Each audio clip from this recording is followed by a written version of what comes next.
ಮತ್ತು ಮುದುಕೆರೆ ಗ್ರಾಮಸ್ಥರ ಪರವಾಗಿ ವಂದನೆಗಳನ್ನು ಅರ್ಪಿಸ್ತಾ ನಾವು ತಮ್ಮಲ್ಲಿ ಬೇಡಿಕೆಯನ್ನು ಮತ್ತು ಮನವಿಯನ್ನು ತಿಳಿಸೋದೇನೆಂದರೆ 93ರಲ್ಲಿ ಗೆಜೆಟ್ ನೋಟಿಫಿಕೇಷನಲ್ಲಿ ಮುದಿಗೆರೆ ಮಜರಾ ಗಡ್ಡೂರು ಗ್ರಾಮ ಪಂಚಾಯತಿ ಅಂತ ಹೇಳ್ಬಿಟ್ಟು ನೋಟಿಫಿಕೇಷನ್ ಆಗಿದೆ.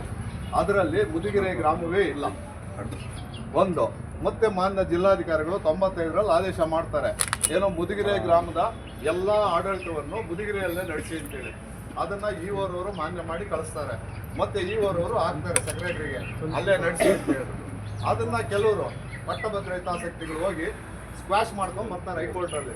ಮತ್ತು ಆ ಸ್ಕ್ವಾಶ್ ಮಾಡಿದರೂ ಕೂಡ ತಮ್ಮ ಆಡಳಿತವು 33 ವರ್ಷಗಳಿಂದ ಮುದಿಗೆರೆ ಗ್ರಾಮ ಪಂಚಾಯತಿ ಅಂತಲೇ ಆಡಳಿತ ನಡೆಸ್ತಾ ಇದೆ.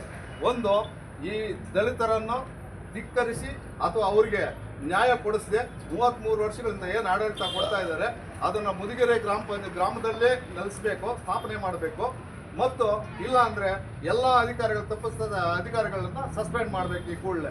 ಯಾಕಂದರೆ ಆ ಗ್ರಾಮ ಪಂಚಾಯತಿ ಮುದಿಗೆರೆ ಗಡ್ಡೂರಲ್ಲಿ ಏನಿದೆ, ಒಂದು ಚಿಕ್ಕ ರೂಮಲ್ಲಿದೆ. 23 ಜನ ಏನು ಸದಸ್ಯರಿದ್ದಾರೆ, ಅವರು ಒಬ್ಬರ ಪಕ್ಕದಲ್ಲಿ ಒಬ್ರು ಕೂತ್ಕೊಳ್ಳೋ ಕೂಡ ಆಗ್ತಾ ಇಲ್ಲ. ಮಳೆ ಬಂದರೆ ಸೋರುತ್ತೆ.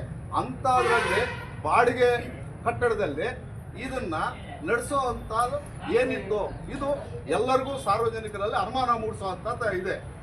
ಹಾಗಾಗಿ ಮಾನ್ಯ ಜಿಲ್ಲಾಧಿಕಾರಿಗಳಾದ ತಾವು ಈ ಕೂಡಲೇ ಅದನ್ನು ಸ್ಥಳಾಂತರಿಸಿ ನಮಗೆ ನ್ಯಾಯ ಕೊಡಿಸ್ಬೇಕಂತ ತಮ್ಮಲ್ಲಿ ಮನವಿ ಮಾಡಿಕೊಡ್ತೀನಿ.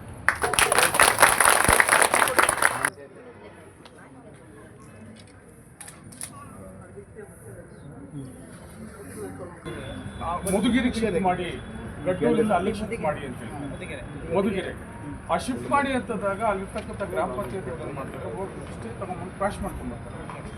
ಆ ಕ್ವಾಶ್ ಮಾಡ್ಕೊಂಡ್ಬಂದಾಗ ಗ್ರಾಮಸ್ಥರೆಲ್ಲ ಹೋಗ್ಬಿಟ್ಟು ಜಿಲ್ಲಾ ಪಂಚಾಯತ್ ಆದಿಂದ ಅಧಿಕಾರಿಗಳ ಹತ್ರ ಸುತ್ತಾಡ್ತಾ ಇದ್ದಾರೆ. ಅದಕ್ಕೆ ಸಂಬಂಧಪಟ್ಟಂಗೆ CS ಆಧೀನದಲ್ಲಿರ್ತಕ್ಕಂಥ ಲೀಗಲ್ ಸೆಲ್ ಅದ್ರ ಮೇಲೆ ಅಪೀಲ್ ಹೋಗ್ಬೇಕಾಗಿತ್ತು. ಅಪೀಲ್ ಹೋಗಿ ಅವ್ರು ಮಾಡ್ಕೊಂಡ್ಬರ್ಬೇಕಾಗಿತ್ತು.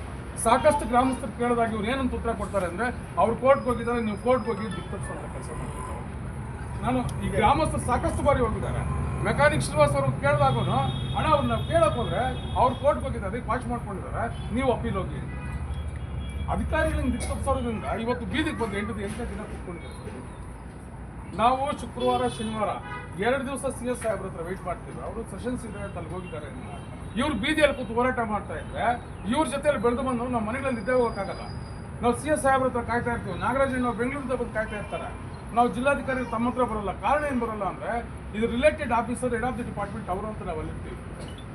ಬಟ್ ಇದು ಗೆಸ್ಟೆಡ್ ಆಫೀಸರ್, ಇದು ಏನು ಇದು ಮಾಡುವಂಥದ್ದು, ಆದೇಶ ಮಾಡುವಂಥದ್ದು ನೀವೇ ಅಂತ ಮತ್ತೆ ಬೆಳಿಗ್ಗೆ ಇವತ್ತು ಹೇಳ್ತಾರೆ. ನೀವು ನನಗೆ ಹೇಳ್ತೀರಿ ನಾನು ಅದ್ರ ಬಗ್ಗೆ ಮಾತಾಡಿದಾಗ ಸರ್ ನೀವು ಪ್ರಪೋಸಲ್ ಅಂತ ಕಳಿಸ್ಕೊಡಿ ಅಂದರೆ ನಾವು ಇವತ್ತು ಕಳಿಸ್ಕೊಡ್ತೀವಿ ಸರ್ ಅಂತ ಅವ್ರು ಹೇಳ್ತಾರೆ.